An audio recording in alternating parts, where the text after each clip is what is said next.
Bem, meus queridos amigos e irmãos, muito boa noite. Estamos aqui para mais um programa Leon Denis, o apóstolo do Espiritismo, com Charles Kemp. Sempre acontece todo primeiro sábado do mês, às 20 horas. É o primeiro programa do ano de 2025 no nosso canal. Então, vamos elevar o pensamento a Deus, agradecer ao nosso Pai de bondade infinita por mais essa oportunidade e que Jesus abençoe esse projeto de continuar a levar a memória, a historiografia do Espiritismo para que todos conheçam o Espiritismo raiz, o Espiritismo genuíno dos seus pródromos até o dia de hoje. Então, pedindo permissão a Jesus, a quem tudo devemos, iniciamos o nosso programa da noite de hoje. Bem, meus queridos amigos e irmãos, já estamos aqui com Charles Kemp para o primeiro programa de 2025, né? Com a graça de Deus. Charles Kemp, boa noite. Primeiro programa do ano, né? Feliz Boa ano noite, novo, Charles Kemp. boa noite, Bruno. Feliz ano novo para você, sua família.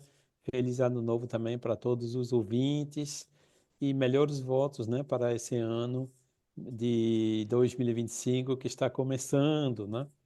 E esse 1º de janeiro, né, tradicionalmente ligado, né, ao dia de nascimento de Leon Denis, né? Que então de 1846 já faz 179 anos, né? No ano que vem vai ser 180 anos, né?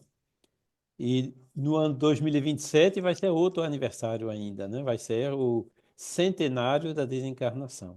Então, são muitas datas importantes aí que se aproximam do nosso querido Leon Denis. E numa coincidência tremenda, Charles, hoje com você, o programa em homenagem ao 1 de janeiro, a gente vai homenagear o Leon Denis, e amanhã, em pleno 5 de janeiro, vai ter um programa em homenagem ao Hermínio Corrêa de Miranda, que ele nasceu em 5 de janeiro, em 5 de Sim, janeiro, né? Mas, pois é, Charles, pois é. Charles, o último programa gravamos com você em Portugal. Você já Sim. está na França ou está em Portugal ainda, Charles? Não, estou em Portugal ainda, né? Eu pretendo ficar aqui até final de fevereiro, né? Retornando à França início de março, né? A gente está hibernando aqui, né? Num clima um pouco mais temperado, vamos dizer. Está frio no inverno aqui também, né? Chega a 4, 5 graus à noite, né? 15 de dia, mas tem assim mesmo uns 10 graus a mais do que lá onde eu moro, né? Então, a gente agora, né, aposentado, aproveito, né, que a gente tem esse tempo para mudar um pouco de ambiente, de clima, né, nessa época do inverno e também, né, evitar, né, calefação, né, colocar um pouco menos de carbono na atmosfera, tudo mais, né, são esses critérios que nos induzem, né, a fazer esse ciclo. Charles Kemp, você passou alguns réveillons, né? Rompeu o ano algumas vezes aqui no Brasil, em Sim, Recife, na Praia de Boa Viagem, né? isto. Aí, por curiosidade, eu queria saber, Charles Kemp, como é aí em Portugal? A passagem de ano é animada também, Charles Kemp? É, tem alguma animação aqui na rua, né? E, bom, embora estou numa cidade um pouco menor, né? Não estou em Lisboa, Porto, estou em Figueira da Foz, né? Que é uma cidade um pouco menor, mas assim mesmo, né? Também há comemorações, né? Que já pelo clima, né? Que se presta mais um pouquinho, né? Mas fica mais calmo, né? Não tem essa agitação como lá no Brasil, né? Também, né? Assim que o céu está limpo aqui, à noite resfria bastante, né? Enquanto que lá no, em Boa Viagem, né?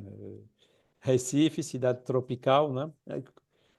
Quando baixa de 20 graus, né? Todo mundo está com frio, né? Todo mundo está tremendo de frio, né? Bom, Charles, esse programa é uma homenagem ao 1 de janeiro, não é? Isso. Nascimento de Leon Denis no ano de 1846. Mas antes, Charles Kemp, não posso deixar de tocar nisso, que eu estou aqui com um pesquisador. Fim de ano, surgiu um documento, o qual dizia que Allan Kardec teria dois filhos biológicos, né? Uma carta de um primo de Kardec, mencionava esses dois filhos. Então, em pleno Natal, o querido Carlos Sete Bastos, parece que acionou o Charles Kemp, mesmo em Portugal, e começou aquele trabalho. Vejam bem que a pesquisa não para. Não tem feriado, não tem Natal, não tem Ano É Novo. verdade. E foram fazer os cruzamentos, as checagens, e como isso está do domínio público já, Charles Kemp. Então chegou-se à conclusão, né? Então, pule de 10, definitivamente, Kardec não tinha filhos biológicos, né? Como é que foi essa checagem para você chegar a esse consenso comum? Bom, essa carta referida a gente já conhece desde o tempo, né? Desde 2018, né? Que ela faz parte daquele acervo ACOL, né? Que está sendo colocado aos pouquinhos, né? Naquele portal Allan Kardec, né? Da Universidade de Juiz de Fora. Então, quando a gente lê aquela carta cuidadosamente, né? Até o fim, realmente não consta quem enviou, no nome de quem enviou, também não consta o nome do destinatário, né? E fala, né, que você, como se você poderia obter uma comunicação da sociedade a respeito de um defunto, né, que era espírita, e que a viúva e a filha, sendo espírita e médium também, não conseguiam comunicações, né? Solicitando que se conseguisse uma comunicação lá da sociedade, né?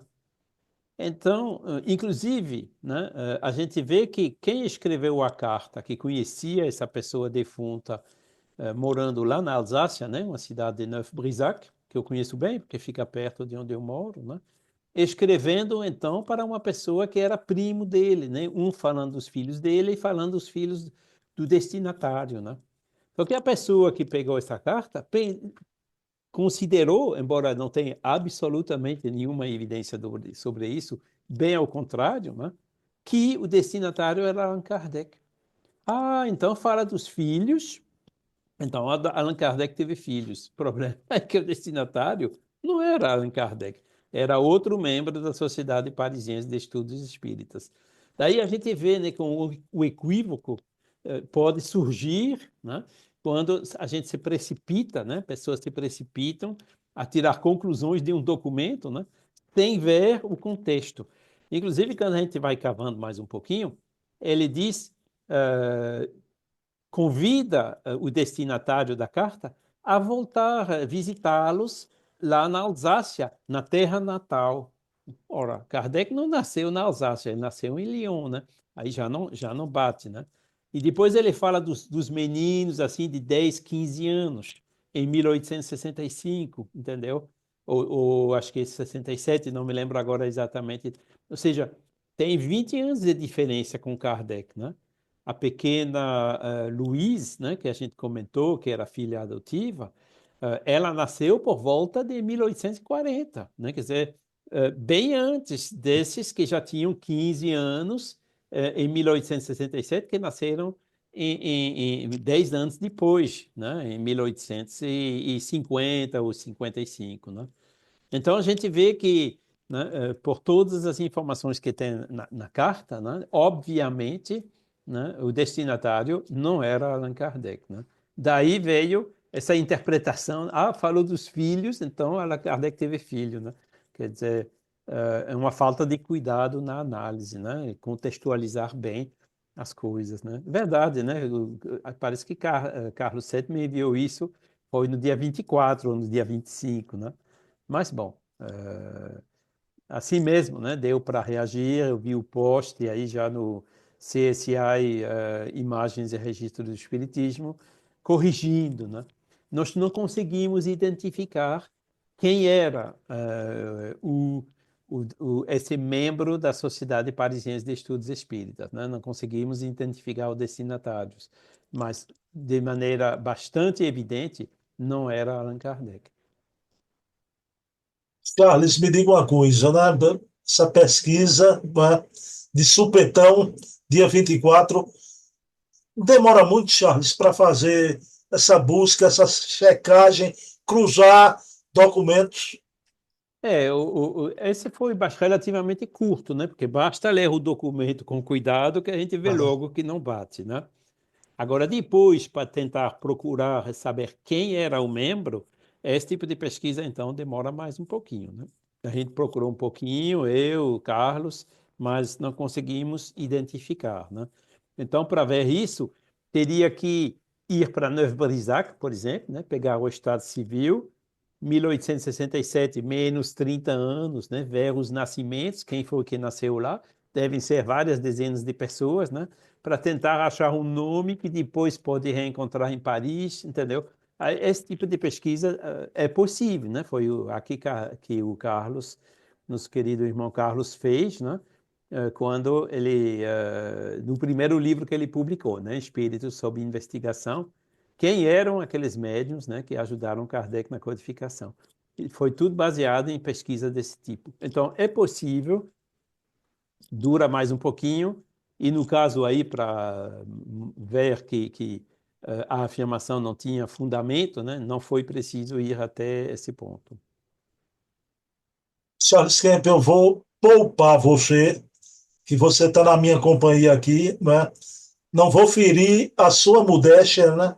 Embora o seu trabalho é reconhecido, né? Mas a ausência é atrevida, né? O que eu gosto muito do Carlos Fetter é porque ele é técnico, é frio na pesquisa. Tem que ser assim, Charles Kemp. Pois é, sem preconceito, sem. Quer dizer, a gente pode ter assim uma intuição, né, a gente precisa ouvir também, né, a inspiração às vezes dos guias quando procura alguma coisa, né? Agora nunca entrar em conclusões precipitadas, né? Sempre colocar pelo menos no condicional, né? Poderia, tudo indica que, sem ter certeza, etc., né? Porque qualquer pesquisador histórico, da história ou na ciência tem que ser humilde, né? Porque a natureza, né, a gente vai descobrindo aos pouquinhos, né? Então tem muita coisa da natureza que a gente não descobriu ainda, né? E por isso que uma coisa que a gente pensa certo um dia já pode ser desmentida no dia seguinte, né? Isso é a base da metodologia científica, né? Esse famoso critério da falsificabilidade, né? Uma teoria científica só é válida até que alguém mostra que ela é falsa, né? A teoria do Newton foi válida até que veio Einstein mostrar que fora de certos limites estava errado, ou estava insuficiente, né? E é assim que a gente progride. Então, sempre ter essa humildade, né, de o que a gente pensa ser certo num dia pode já não ser certo no outro dia. Então, colocar, vamos dizer assim, sempre no condicional, né? Certeza absoluta não existe na pesquisa histórica. Só existe na matemática, nas coisas teóricas puras, né? Mas na história ou na ciência, na física, não existe certeza absoluta. Isso é coisa de teoria, né? A gente só vai afinando os conhecimentos ao longo do trabalho e da evolução. Por isso, Charles, me permita a brincadeira, né? Quando a gente não tem certeza absoluta, 95% já é um referendo bom, né, Charles Kemp? Já é bom, mas não é 100, entendeu? Isso é que tá, né? Aí precisa ver qual é o risco dos 5% que a gente não domina, né? E se o risco realmente for muito grande, né, é melhor, às vezes, se abster, né, do que entrar numa teoria. O próprio Kardec sempre diz, né, não vamos colocar teorias precipitadas, né, prematuras. Vamos aguardar para amadurecer bem a questão antes de divulgá-la, entendeu? E isso é um conselho, né, que vale para todo tipo de pesquisa. em particular a pesquisa histórica. Eu estou Isso não, brincando. porque, né, o Eduardo Carvalho Monteiro, né, que eu conhecia, também funcionou assim, né? Ele realmente descobria coisas, aí ele ia publicando, mas sem puxar conclusões. Aqui tem uma carta que escreve para alguém que é da sociedade que fala dos filhos dele, né? Bom, é um fato, né? Mas de lá a dizer que essa pessoa é Kardec, aí já é extrapolação e pode chegar a conclusões que são completamente equivocadas, entendeu? Eu estou brincando porque houve uma pesquisa para trás, que não vem ao caso agora, né? Que todo mundo acredita ali que está quase fechado, mas Charles Kemp diz 95%. O que já Mais é 100. quase É, a aceitação, né? Tá a bom. gente viu a mesma coisa, né, com essas histórias de adulterações, da gênese, Pois disso, é. daquilo, né, que foi a mesma coisa, né? A gente vê todo mundo puxando para um lado e, de repente, aos pouquinhos chegam os elementos que mostram, Pronto. não é tão certo assim. Mas nunca é 100% zero ou zero 100, entendeu? Sempre é 30-70, 70-30, ou talvez agora seja 5-95, mas 100% nunca. A maioria das vezes é 70-30, então Charles Kemp, 95% é um número Já considerável, né? isso. A gente pode, aí já pode dizer que muito provavelmente seja isso, né? E aí tentar puxar a partir dessa hipótese e ver se consegue outros elementos, né, que corroboram, né? Mas, Charles Kemp, gratidão, muito obrigado e parabéns, porque não é fácil, que a gente imagina Carlos Chet e o Charles Kemp se embrenhando na pesquisa no Natal, mas a gente não imagina que por trás de Carlos Chet tem Dona Telma, as filhas, os netos, a esposa de Charles Kemp, o filho, até a cachorrinha, né? Que tem que Os deixar três. tudo para lá para. Então, muito obrigado, gratidão. O De Espiritismo, o nada, de movimento nada. espírita agradece. Mas, Charles, vamos lá. A nossa homenagem a Leon Denis. Charles Kemp, 1º de janeiro, 1 de janeiro de 1846.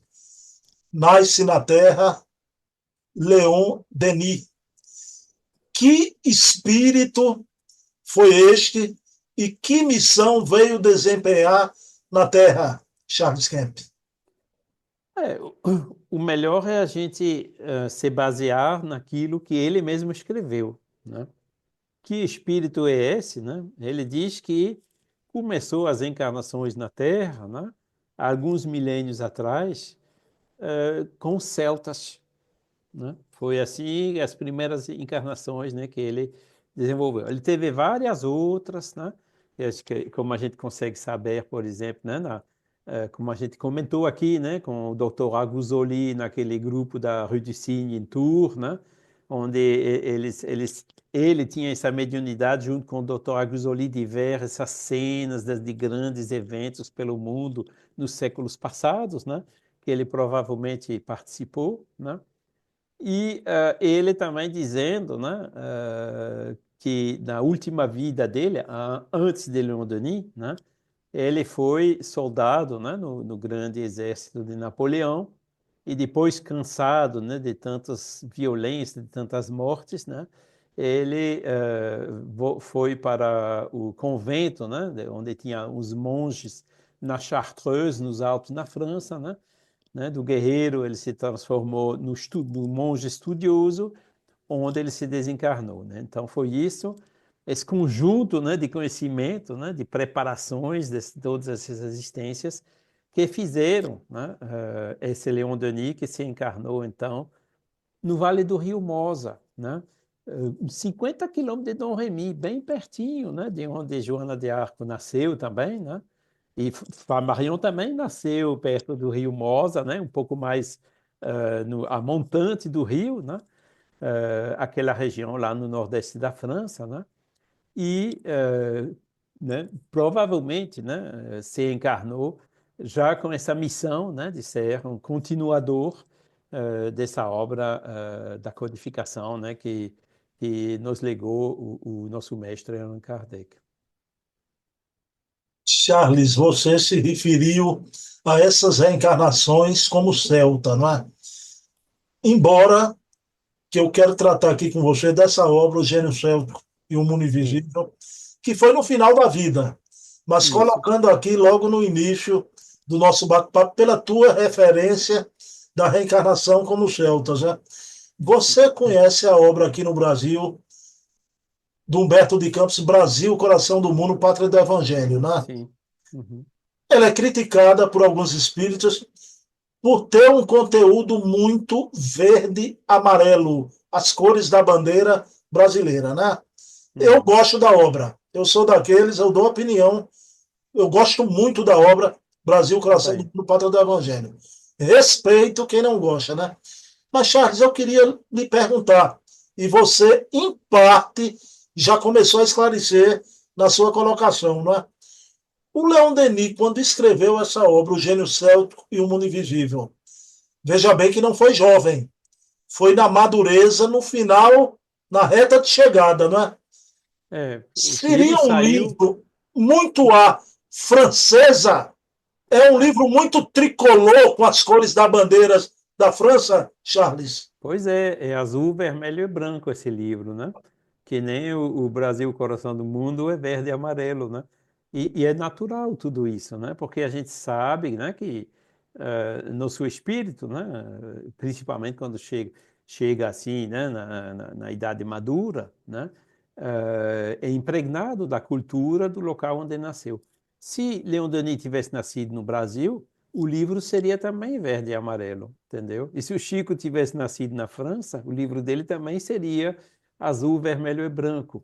Nada mais natural do que isso, né? Porque o próprio Kardec diz, né, que quando o médium é vermelho, a mensagem sai vermelha, avermelhada, né? Quando o médium é amarelo, a mensagem sai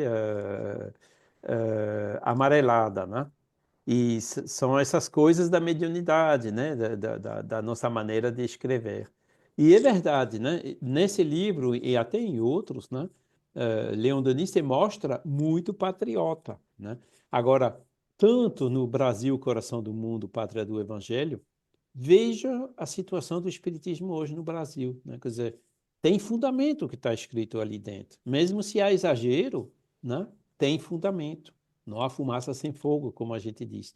Que nem Leon Denis, né? Quando ele realmente volta atrás, vê como essa cultura celta era avançada. Inclusive, veja lá que quando ele fala da cor da bandeira da França, né? Que inclusive são as mesmas cores da bandeira inglesa ou americana, né? Com azul, vermelho e branco, porque os celtas não eram só na França, não, né? Eles começaram na Europa Central, né? Estavam lá na Alemanha, por exemplo, na região que eu moro, que fica perto da Alemanha, tem um monte de vestígios celtas em tudo quanto é lugar. Tem dolmens, tem menhir, tem, né? E inclusive eles chegaram até a Irlanda, a Escócia, Cornualha, descendo até aqui, Espanha, Portugal, né? Quer dizer, quando ele fala do celtismo, ele não fala só da França, não, né? Ele fala desse celtismo que marcou profundamente a cultura de vários países da Europa. Charles, me diga uma coisa, o Leon Denis, ao escrever essa obra, O Gênio Céltico, né, ele coloca algumas mensagens recebidas no grupo de tour do espírito Allan Kardec. Né? Isso. Você sabe disso e eu vou colocar aqui com a maior honestidade. Né? Eu não sei se vai nessa linha da tua compreensão. Você falou muito bem sobre o conteúdo verde e amarelo do Brasil, Coração do Mundo, Pátria do Evangelho, e francês aqui, um amor à França de Denis. A comunicação de Allan Kardec, a gente estranha no primeiro momento, porque não tem aquela linha de racionalidade das obras de Kardec. Mas eu pergunto a você, um francês, um estudioso, um admirador de Leon Denis, a gente tem muito cuidado, Charles Kemp, que a gente não pode pegar essas mensagens de Kardec e colocar definitivamente, né, com o carimbo de apócrifas. Você acredita que essas mensagens são verdadeiras, meu querido Charles Kemp? Pois é, aí é que está toda a dificuldade, né? A maior dificuldade do Espiritismo, como Kardec sempre disse, né? É a identificação dos espíritos comunicantes, né? Leon Denis publicou essas mensagens que vieram, né, com a assinatura de Allan Kardec, deixando essa assinatura, né? O próprio Kardec, né, teve algumas mensagens assinadas Jesus, que ele colocou Espírito de Verdade, ou às vezes omitia até a assinatura, justamente para evitar esse tipo de percepção, né? Agora, com relação a essas mensagens aí que ele publicou nesse livro, Leon Denis também fala um pouco, mas fala pouco. Ele conhecia, né? Era o grupo que ele trabalhava, né? Lá em Tours, na casa dele, já no início do século XX, né? E ele tinha vários médiums lá, né? Uns que inclusive faleceram, né? A senhora, que eu não me lembro do nome agora, e esse médium que recebeu essas mensagens era uma pessoa relativamente jovem, né? Muito simples, né? Com pouca educação que ele recebeu, né? Ou seja, ele vai dando algumas indicações, né? Sobre como que essa mensagem chegou, porque isso faz parte dessa análise que é necessária, né? Então, ele que tinha todos esses elementos, né? Resolveu publicar essas mensagens dizendo que foram de Allan Kardec e que são autênticas, né?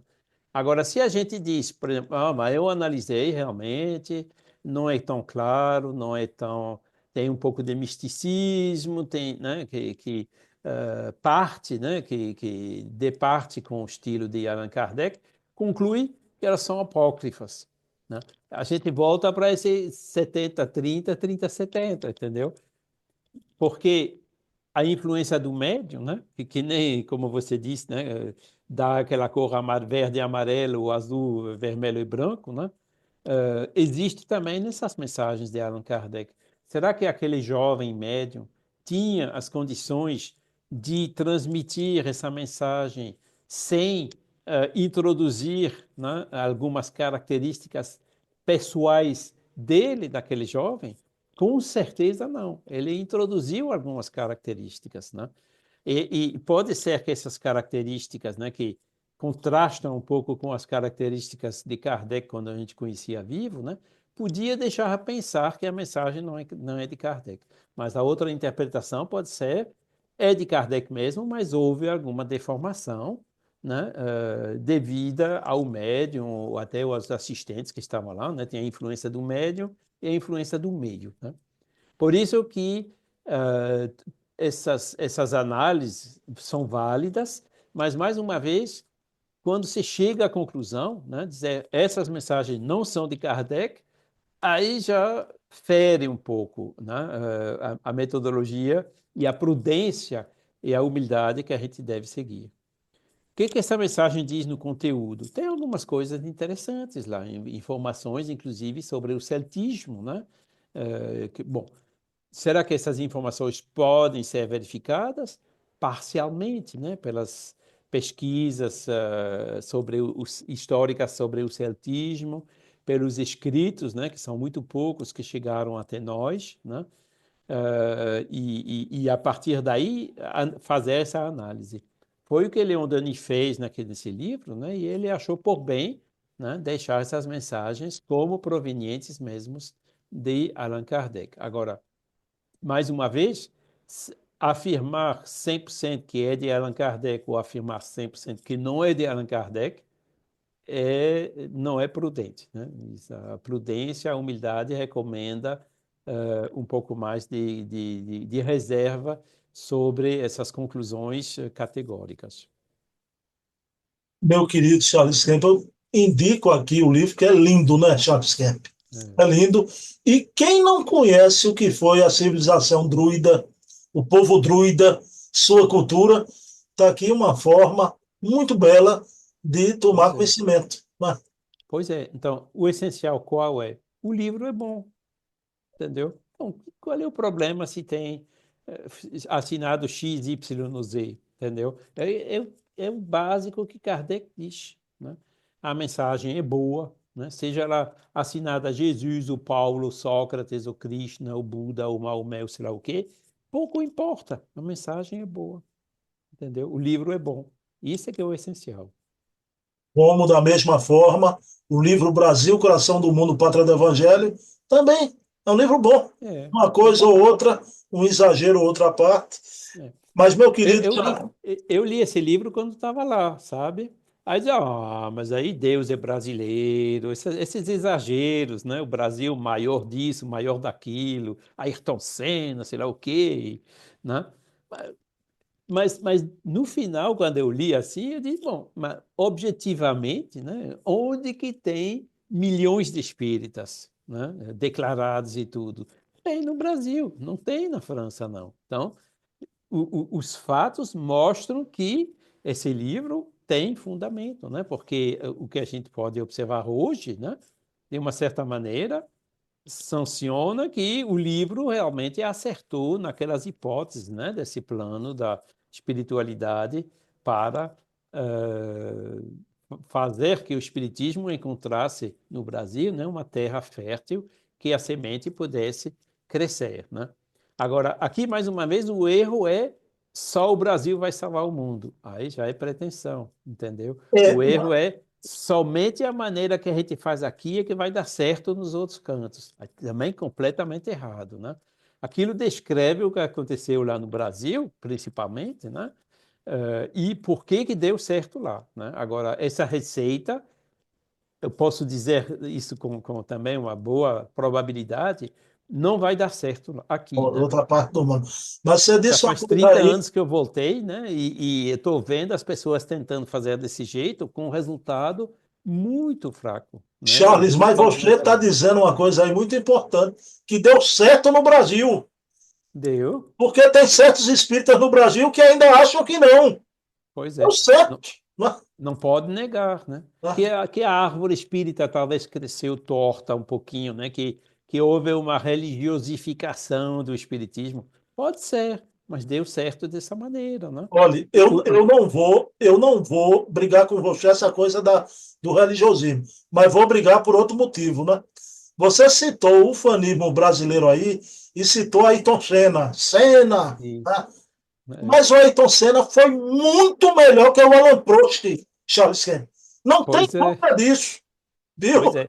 Mas você vai depois ouvir o francês aí interessado, ele vai dizer o contrário, ele vai dizer o oposto, né?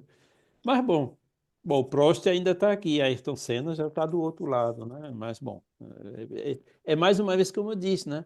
Você tem um nível de risco, né? Se você ultrapassa um pouquinho, aí, né? O Prost sempre soube ficar um pouco abaixo, né? Do nível de risco e talvez isso foi justificando, né? Que a performance realmente do Ayrton, né? Pelo menos durante um tempo, né? No final ultrapassou a do Prost, né? Olha, eu vou parar aqui, porque o Charles sempre está dizendo que o Ayrton que teve uma direção temerária. Temerária, mas o Charles brincando, no final da vida, quando o Prost parou de correr, se tornaram amigos, né? Se Eles eram, aproximaram. tem muitas fotos, eles estavam juntos, né? Eram rivais durante um certo tempo, né? Claro, porque tinha que ser campeão do mundo, né? Mas no final eram extremamente amigos, né? São dois campeões, indiscutivelmente, né? Rapaz, eu descobri uma coisa, viu? O homem aí da França não gosta de futebol muito, mas de Fórmula 1 eu tô vendo que ele gosta, viu? Tá por dentro de É, tudo. eu gostava, é a mesma coisa, sabe? Passou um pouquinho, porque hoje eu fico refletindo um pouco. Eu vou ser um pouco duro no que eu vou dizer agora, né? Pô, não. Qual é o sentido de você sentar num troço apertado, assim, com quatro rodas ali, e ficar que nem um doido fazendo giros no circuito? Eu acho que tem coisas mais importantes na vida do que isso, não é? Pois é, mas isso a gente não leva para o mundo espiritual, entendeu? Por isso que eu relativizei um pouco essas coisas, né? Porque hoje é poluição, é CO2, não dá um bom exemplo, não, entendeu? Aí os caras argumentam, "Ih, mas o motor, aí agora, graças a isso que estão conseguindo fazer motores que consomem menos, mais eficiente. Tudo bem, mas no fundo do fundo, qual é o sentido disso, né?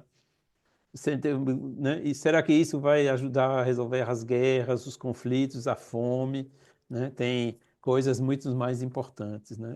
Por isso que eu me distanciei um pouco dessas coisas. É verdade que mais jovem, né, a gente fica acompanhando, principalmente porque estava no Brasil, né? Com aquela musiquinha lá, tan, tan, tan, no final, né? Ou então quando faltou gasolina no carro, eu vivi tudo isso, né? Mas hoje em dia, eu devo Pronto. confessar que eu não olho mais essas coisas, não. Compreendo tudo que você fala. Você tem razão, Charles Kemp, né? Mas, pessoal, vocês estão vendo que ele tem um trauma, né? Ficou gravado no ouvido dele a musiquinha. Tã, tã, tã, tã, tã, tã. Pois é, pois é. Eu conheci isso, né, Senna Prost, e eu conheci também aquela Copa do Mundo, quando era 84, né, quando o Zico perdeu um pênalti, né, que a Bater. França eliminou o Brasil. O goleiro bater. Defendeu. Barthez, ali eu era bem discreto nas ruas, sabe? Eu não ia de bandeira francesa, não, porque...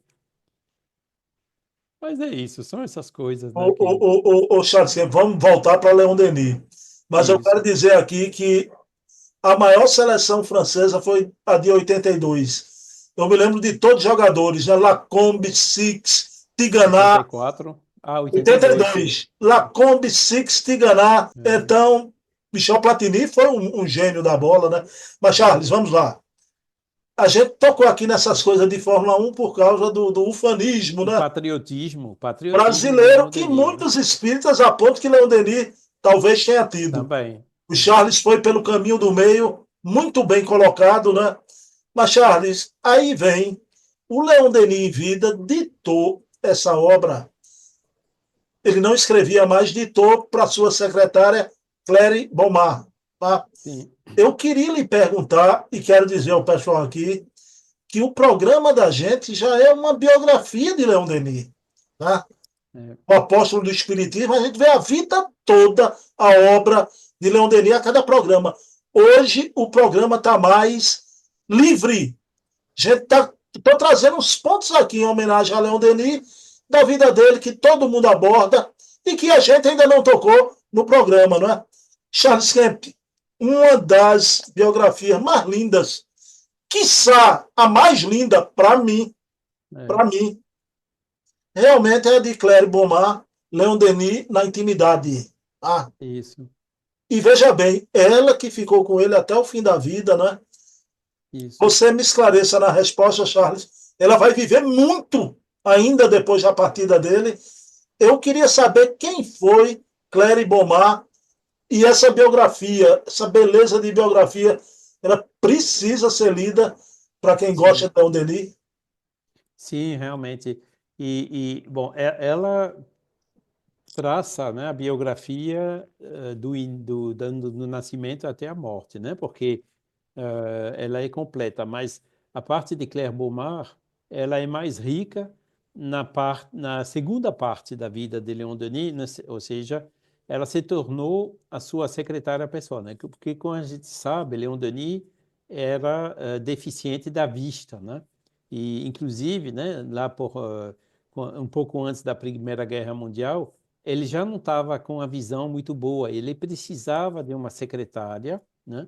Para ler os livros, ler as revistas, ler os jornais, escrever, reler os exemplares que vieram do tipógrafo dos livros para corrigir os erros, para revisar. Ou seja, ele, como não podia mais ler, né, ele trabalhava com a memória, né, mas ele precisava de uma pessoa que pudesse ler e escrever para ele, né? Então, O Gênio Céltico e o Mundo Invisível é o livro que ele escreveu em 1926, 1927, né? Pouco antes de morrer. E ali ele estava quase cego, né? Ele já não estava mais, não podia mais nem escrever, não via o que escrevia, né? Então, o livro foi realmente ditado, né, de memória de Leon Denis, né?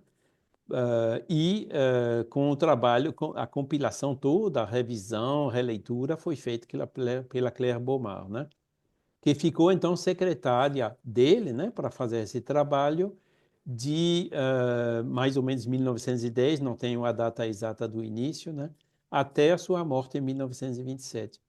Então ela vivia, ela ia, né, de manhã para a casa dele para fazer trabalho, ler os jornais, tal, tal, tal, cumpria o expediente de trabalho lá, né, antes de voltar para a casa dela, né, que ela morava em Tours com uma irmã, né, que ela tinha uma irmã, parece que eram até gêmeas, né. E ela, quando Leon Denis se desencarnou, né, ela escreveu essa biografia bem rapidamente, né, que nem o Gaston Luce, um pouco depois. Mas ela, nesse segundo período, ela conheceu ele mais de perto, né, por isso que chama Leon Denis na intimidade, né. Por exemplo, ela conta detalhes sobre o apartamento que ele vivia lá no Place des Arts, né. Esse apartamento tinha duas fachadas, né? Uma fachada que dava para o norte, onde tem o rio Loire, né? Esse grande rio que atravessa Tours, e a fachada sul, né? Que dava para a cidade, né? E contando que, por exemplo, né? No inverno, quando está quente, vai para a fachada norte, né? Que tem essa visão do luar, mas não tem o calor do sol. E no inverno, quando está frio, ia para a fachada sul, onde tinha menos frio, né, e mais luz natural, né, porque naquela época, né, a calefação era com forno de carvão, coisa assim, né. Então ela conheceu bem esse período de Leon Denis, assim, mais por dentro, né, mais na intimidade dele, né. Então, é muito boa e complementar essa biografia com relação ao do Gaston Luce, né? O Gaston Luce, ele ficou com os papéis de Leon Denis. Isso Documento. era, inclusive, uma coisa que o Eduardo Carvalho Monteiro não sabia, né? Ele procurava os arquivos de Leon Denis, que inclusive a gente continua procurando hoje porque não achamos ainda, com Beaumar ou com descendentes de Beaumar, mas Claire Beaumar não teve filhos. Ela era solteira e morreu solteira. Inclusive, ela morreu no ano um pouco depois do Luce, né? O Luce morreu em 61, 62 e Claire Beaumar morreu em 1960 ou talvez até 1970, né? Que Claire Beaumar morreu. Quer dizer, não morreram há tanto tempo, não, né? Mas os arquivos de Leon Denis ficaram realmente, salvo algumas coisas que Leon Denis tinha dado para Claire Beaumar, né? Ficou com Gaston Luce, por isso que Gaston Luce, a biografia dele é mais assim baseada nos elementos que ele herdeu, né? O herdou, né? E a Claire Beaumar era mais sobre tudo que ela viveu, né, com essa experiência trabalhando a serviço dele naquelas décadas. Você falou na biografia de Gaston Lúcio que a gente se apoia nela para fazer o programa, não é, Charles? Isso. Leon Denis, o apóstolo do Espiritismo, a biografia linda da Claire Bomar, mas você citou seu amigo, né? Esse cara que foi o ícone da pesquisa espírita para mim no Brasil e no mundo, né? O querido Eduardo Carvalho Monteiro. Charles Kemp, essa obra também é uma obra magnífica, não é? Dossiê Leon Denis. Me diga uma coisa, Charles Kemp, você conheceu bem de perto o conteúdo dessa obra aqui? Você teve muito junto do Eduardo antes dele lançar, e o que sai aqui tem muito a ver quando ele teve com você aí na França. Tem, porque você pode ver que esse livro foi publicado em final de 2004 ou início de 2005, né? E no outubro de 2004, houve o Congresso do Bicentenário em Paris, né? O quarto Congresso Espírita Mundial. E foi ali que eu conheci presencialmente, né? Já conhecia de internet vários anos antes, né? Mas que eu conheci presencialmente o Eduardo, né? E ele me pediu alguns meses antes, né, se eu pudesse acompanhá-lo a tour, fazer pesquisa. Eu disse que sim, né? Me organizei para isso, né? E depois do congresso nós fomos para a tour, né? Buscar informações do Leon Denis, inclusive junto com o Paulo Sérgio Peixoto lá de Niterói, né? E foi lá que eu conheci ele assim melhor e que a gente encontrou vários documentos, né, que ele juntou com outros que ele já tinha descoberto antes, né, para publicar nesse livro. E o Eduardo era assim, né? Hoje, ele era uma pessoa extremamente aberta, encorajando a pesquisa colaborativa, né? Ele ficava danado, né, com o pesquisador descobrindo alguma coisa e ficando com isso escondido, né? Não, mesmo que ele não tinha ainda a conclusão, mesmo que ele não tinha ainda os outros elementos do quebra-cabeça, né? Ele ia divulgando justamente para abrir o leque, para ver outras pessoas que pudessem assim dinamizar, né? Acelerar as pesquisas. E esse livro é um exemplo típico da colocação disso em prática, né? Encontrou alguns elementos sobre o Leon Denis e publicou-os, né? Para facilitar, ajudar as pesquisas, né? Infelizmente, ele faleceu no ano seguinte, né? De maneira um pouco precipitada, né? A gente perdeu, mas para mim foi realmente um grande exemplo nas pesquisas, né? E esse livro, ele contém vários elementos que a gente encontrou. Foi ali que eu vi, né? Indo lá para os arquivos, procurando como a gente consegue papel com o prefeito de Tours e a assinatura de Leon Denis embaixo, né? Como a gente encontra facilmente papel. O borrador da editora que ele tinha lá em Tours, que eu não me lembro do nome ainda, onde tinha carta de Leon Denis para o Papus, a gente encontrou um monte de coisas, né, que ele então publicou nesse livro. Bom, Charles, vamos agora a alguns pontos da vida de Denis, inseridos na sua obra também. Charles, você é testemunha que aqui no Brasil a gente vive uma polarização política muito grande, né? Entre esquerda e direita, né? Charles Kemp, há um grupo que tem uma visão muito exagerada, do mesmo jeito que você falou, a árvore torta, o exagero do religiosismo. Claro que o Charles Kemp sabe também que existe uma bolha, né? Uma vertente, que para mim é uma árvore torta também, né? Uma visão muito socialesca do espiritismo, tá? Um laicismo ao extremo, e que envereda no campo político, né? E muitos, quando querem pender, né, para o progressismo extremado, não é o progressismo ali correto, extremado, aí sacam a obra do Leon Denis, Socialismo e Espiritismo. Lembrar que Leon Denis chamou Karl Marx, isso é sui generis, eu nunca vi o Leon Denis se referir assim a alguém como esse sujeito odiento, odiento, porque Karl Marx era, né, aquela coisa do proletários univos, né, para tomar os meios de produção. Agora, eu te pergunto, que socialismo é esse do Leon Denis? Né? Porque estão fazendo mau uso, às vezes, dessa obra, né, Charles? Pois é, o Leon Denis, ele deixa bem claro, quer dizer, esse livro primeiro, né, Socialismo e Espiritismo, na realidade foi compilado a partir de artigos que ele tinha escrito em vários números, assim, em sequência, na Revista Espírita, né, nos anos 1920, né? E foi depois que foram juntados e colocados num volume, né? Mas em francês, por exemplo, não existia na época de Leon Denis uma edição separada desse livro.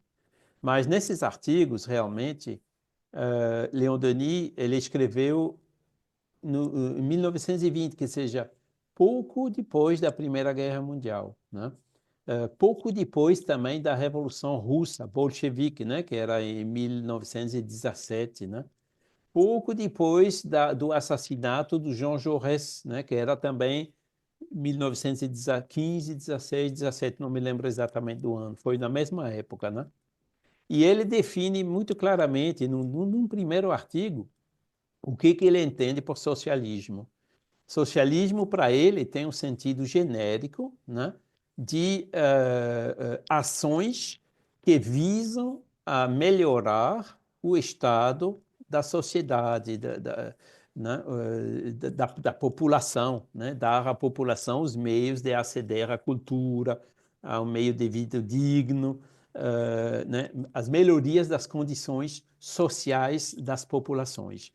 Isso é que é a definição do socialismo segundo Leon Denis, e ele diz muito bem, não é para confundir com diversos sistemas que foram enunciados, elaborados, ou até colocados em prática, né, para avisar a isso, né, mas que não deram, todos, e a maioria inclusive, não deram os resultados esperados, né?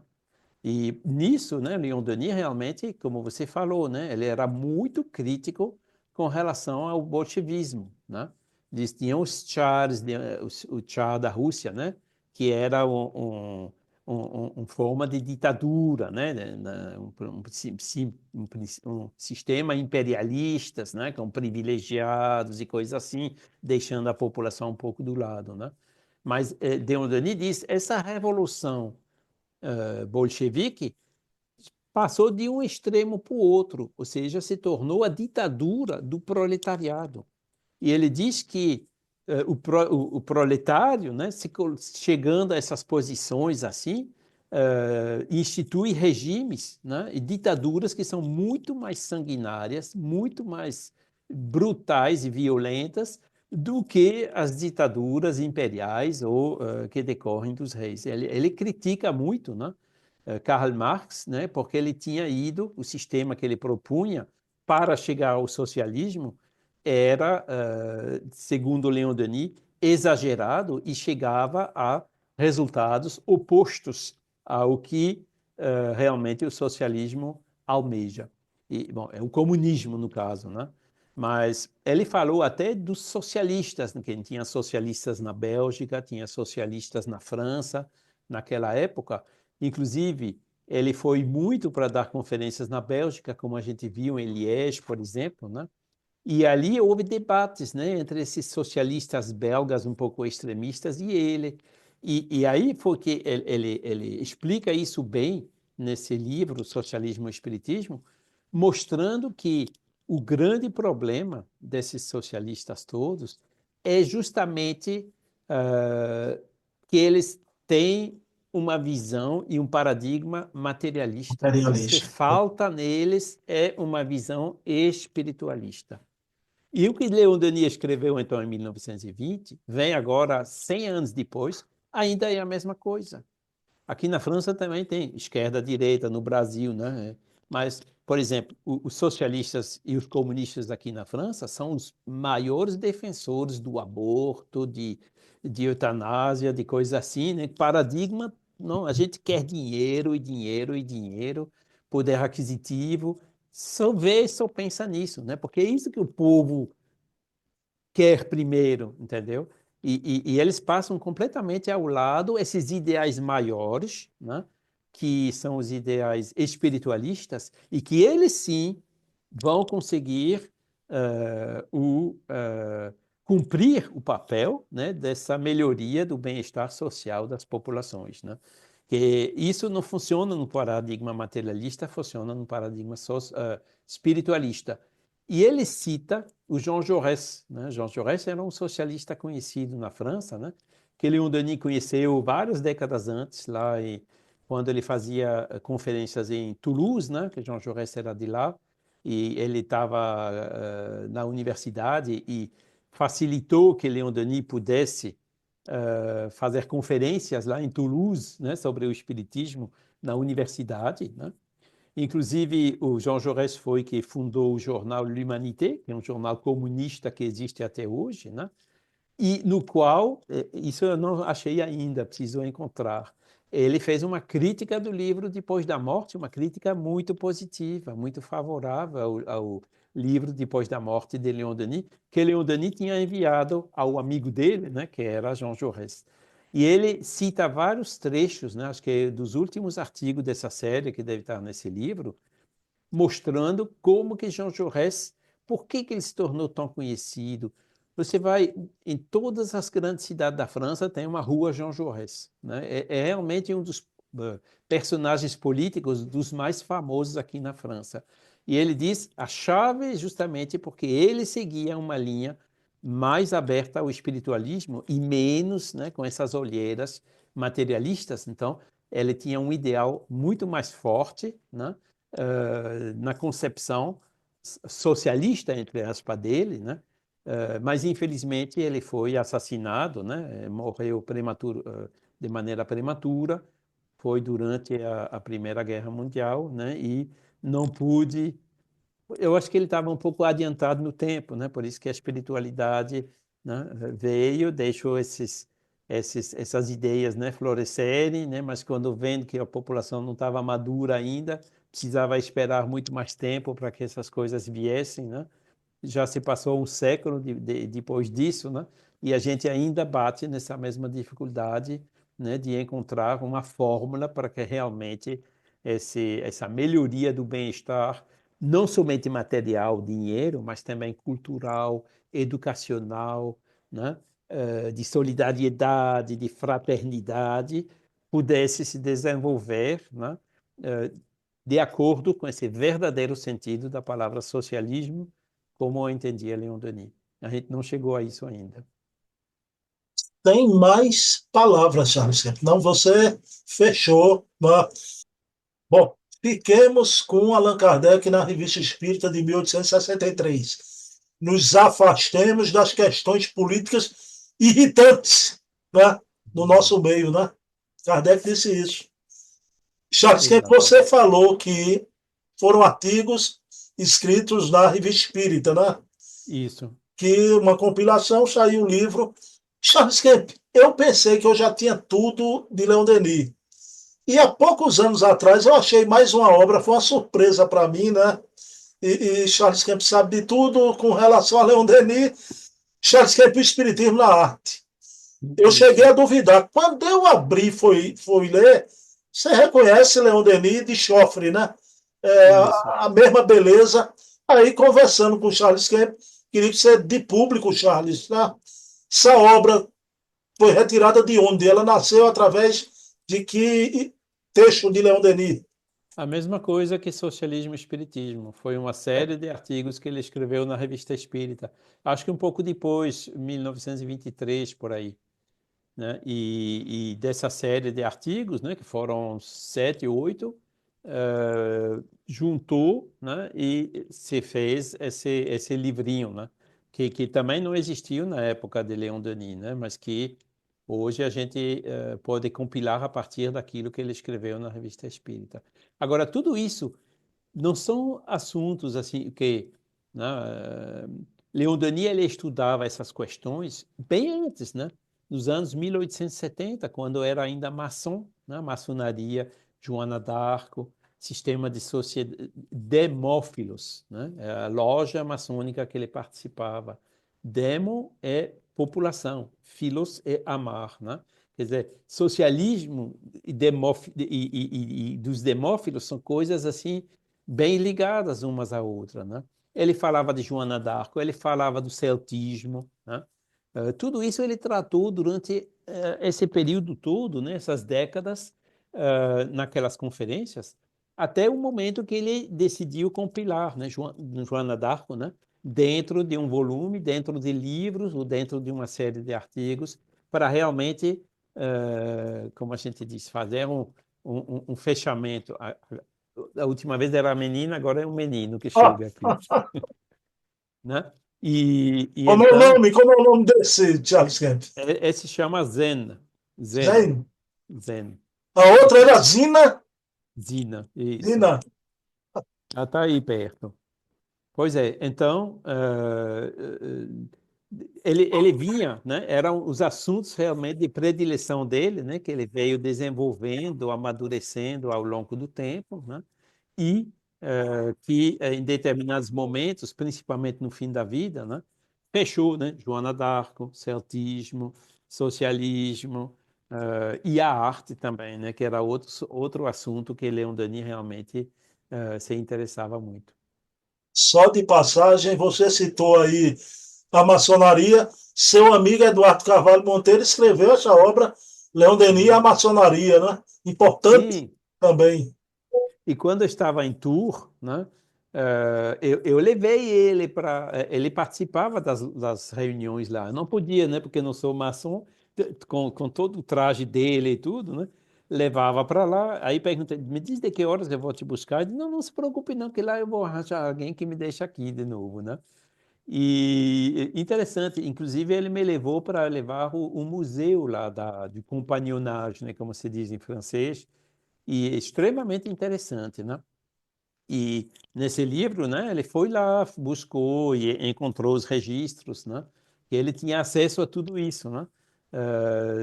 Encontrou os registros quando Leon Denis entrou, quando saiu da maçonaria e tudo, né?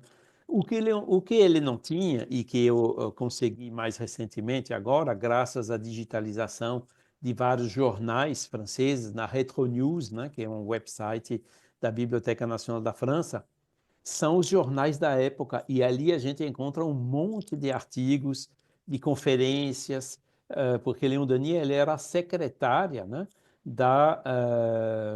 como que se chama? Que foi fundada lá por Jean Massé, a Liga do Ensino, né? Tinha a Liga do Ensino em Paris, né? Com Alexandre Delanne, Emmanuel Vauchez e outros, e Flammarion, né? Foi o primeiro presidente da Liga do Ensino em Paris. E Leon Denis ele fundou, poucos anos depois, né? Junto com outros, a Liga do Ensino em Tours. E ele foi secretário dessa Liga de Ensino. E tem um monte de artigos nesses jornais sobre isso, né? Então, daria para enriquecer muito essa obra do Eduardo, né, com todos esses elementos que a gente tem hoje. Bom, Charles Kemp, finalizando o nosso programa de hoje, Leon Denis volta ao plano espiritual. Né? Charles Kemp, eu quero encerrar com o espírito Leon Denis aí em Paris, em determinado momento importantíssimo para o espiritismo no mundo. Mas eu queria saber, Charles Kemp é uma obra muito boa, né? Em torno de Leon Denis, que são vários espíritos homenageando a obra e o autor. Isso. E o altivo Panfiro foi dirigente da FEB há décadas atrás. Era uma pessoa muito séria, correta, tranquila. Há muitas mensagens de Leon Denis que ele psicografou do espírito Leon Denis. Charles Kemp, a mesma coisa, né? Cabe aqui não 100%, mas a gente rechaçaria uma obra em homenagem a Denis. O espírito de Leon Denis realmente psicografou para o Panfiro, será? Mais uma vez, né, a identidade dos espíritos, o 100% não existe, né? Então, agora que eu não conheço todas essas mensagens em particular, que eu não li esse livro, não, mas que tem várias mensagens de Leon Denis que vieram ao longo do tempo, tem, né? É um espírito que ficou muito ativo, inclusive para ajudar e apoiar o movimento espírita. E eu estava falando aí do Congresso do Bicentenário, né, o quarto Congresso Espírita Mundial em Paris, em 2004. Ali houve também uma comunicação do Leon Denis, Então que já ele vou lhe veio. perguntar, Charles, foi por Divaldo e foi uma mensagem especular, não é? Exatamente. Eu queria Era, saber tá. a emoção daquele momento. Eu ia fazer a última, já estou fazendo. Era um congresso em homenagem ao bicentenário de nascimento de Kardec. Isso, Charles Kemp isso. estava lá, Charles de bigode Estava. ainda, né? Isso, Então, o querido Roger Perret ficou com a sim, mão trêmula quando mostra aquela isso. mensagem. Me conte como foi quando saiu aquela mensagem ali na frente de todos. A emoção foi tamanha e ali você reconhece Leon Denis, né, Charles? Pois é, porque Divaldo recebeu essa mensagem. Ele diz: eu não tenho ideia do que é, veio de uma maneira completamente mecânica, né? Aí o Roger trouxe esse papel para mim, dizendo, mas olhando assim, a gente viu né, descobriu que estava escrita pelo inverso, né? Aí já tinha computador naquela época, né? A gente escaneou a imagem e no computador você consegue fazer que nem num espelho, né? E ali a gente viu que era a mensagem uh, uh, especular, em francês. E Divaldo não escreve, ele entende um pouco de francês assim, mas para escrever uma mensagem em francês, ele não tem capacidade, né? Pelo menos pelo que ele próprio confessou, né? E essa mensagem, então, era uma homenagem a Allan Kardec, né? A um aniversariante daquele dia, né? Dos 200 anos do nascimento, né? E onde ele faz menção, né? Que ele foi trazido, né? Da fogueira de Constância, né? Para os tempos do Império de Napoleão, né? Fazendo uma clara alusão nessa vida anterior que Kardec tinha, né, como Jan Hus. E uma bela homenagem em nome dele, né, ele foi que assinou embaixo, e de outros espíritos que se juntaram a ele. Então a emoção foi, Roger estava... Aquele evento realmente foi o topo, né, da carreira espírita de Roger Pérez, né, que já estava com 70, entre 70 e 80 anos naquela época, né? E foi realmente um evento grandioso que aconteceu na França, né? Que tem inclusive foto, né? E o filme, né? Que mostra o Roger desvelando essa mensagem para o público que estava presente ali, né? Que tinha 2.000 pessoas. Inclusive, a gente falava da influência, né? Decifrando a mensagem, na mensagem tinha alguns erros, né? Tinha um erro, por exemplo, né?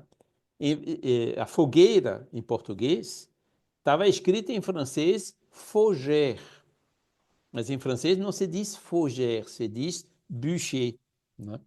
E aí a gente Compreensível. vê, né, apesar de especular em francês, mecânica, né, o médium, queira ou não, ele influencia Filtragem. a Aham, mensagem e aquela palavra saiu daquele jeito, né? Quer aham. dizer, para mim eu vejo isso assim como mais Então, uma prova da autenticidade daquela autenticidade. mensagem, né? O Charles e o Divaldo recebeu de Leon Denis. Na mesma hora, o Raul Teixeira psicografou Gabriel Delany também, né? E Foi isso, uma do Gabriel Delany e do Jean Bazerque, Jean que Bazet. era outro eminente espírita na França naquela época. Charles, isso está no YouTube. Quem quiser ver no YouTube, né? Sim, sim. A É, emoção do Roger Perret é fantástico.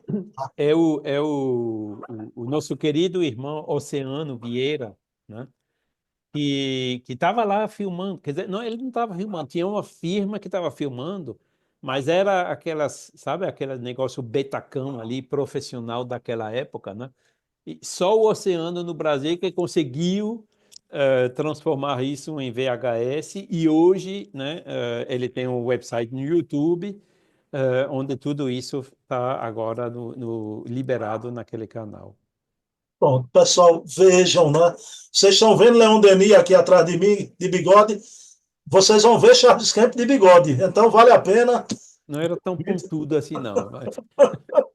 Era comportado. O bigode do Isso, Charles Kemp isso. era comportado. Exato. Charles Kemp, gratidão. De Eu acho que nada. prestamos uma singela homenagem, mas alcançamos o desiderato aqui, né? Charles trouxe até algumas revelações importantes, como sempre, como sempre. Charles Kemp, iniciando o ano com o pé na tábua, eu peço para você fazer a prece, meu querido, pode ser? Claro, claro. Com muito gosto. Vamos então elevar os nossos pensamentos para Deus e todos esses missionários, inclusive o homenageado de hoje, nosso querido irmão Leon Denis, cuja presença a gente sentiu, apesar dessa humildade dele, né? Mas essa força, essa vontade, né? De a gente avançar, a ajudar nosso planeta a avançar para esse mundo de regeneração, para essa mudança de paradigma do materialismo para o espiritualismo, que era a grande missão que ele desempenhou durante, ele dedicou a vida dele. Que possamos, Senhor, seguir os passos dele, o exemplo dele, usar esses argumentos, esses pensamentos, buscar essa inspiração para que a gente possa, agora, quase um século depois da desencarnação dele, continuar essa missão, preparar os próximos passos do nosso planeta para um mundo mais justo, mais equitável, mais sustentável, né? Onde o bem e o mal vão se equilibrar melhor, né? Que o bem retome um pouco de vigor e que o mal realmente se enfraquece, se desaparece aos pouquinhos, que ninguém possa faltar do necessário nesse planeta, que a corrupção possa ser eradicada e para que essa solidariedade humana possa se desenvolver de modo a que cada irmão aqui encarnado nesse planeta possa ter o mínimo, né? O mínimo necessário para poder aproveitar dessa encarnação para a evolução da alma. Agradecemos mais uma vez por essa oportunidade que tivemos hoje de comemorar esse aniversário do nosso querido irmão e que isso possa também nos ajudar, a cada um de nós, a trabalharmos para que cada dia sejamos um pouco melhor do que na véspera. Muita paz a todos, melhores votos para esse ano que começa e que a paz de Jesus permaneça com todos nós. Que assim seja. Bem, meus queridos irmãos, então, em fevereiro voltamos com a pesquisa natural, né, do Gaston Luz, trazendo aqui os documentos. Quero agradecer a minha mãe Eva por esse primeiro programa do ano, minha mãe. Te amo aí no plano espiritual. Jesus te abençoe, né? Charles Kemp, eu posso encerrar com a fonte primária a noite de hoje. Já terminou a homenagem a Leon Denis. Juro a você que é fonte primária mesmo, viu? Eu vou dizer e sair correndo, tá bom? Tudo bem. Vou dizer e sair correndo. Preste atenção. Houve uma corrida de Fórmula 1 que o Ayrton Senna chegou a dar uma volta no Alain Prost. Quer dizer, deu uma volta no circuito todo e passou novamente Alain Prost. Aí, Charles Kemp, não dá para comparar, Charles Kemp, viu? Viu? Um dia é assim, o outro dia é diferente, né? Mas é assim, é o equilíbrio da natureza. Charles Kemp, um dia estamos em cima, um dia embaixo, né? Mas o Charles Exatamente. Kemp maltratou meu coração, disse, olha, cadê o Ayrton? Tá do lado de lá. O Prost ainda tá do lado de cá, né? Use bem a vida, Alain Prost, né? Charles Kemp, foi uma honra e um prazer, viu? Tudo Muita de bom. paz, tudo de bom.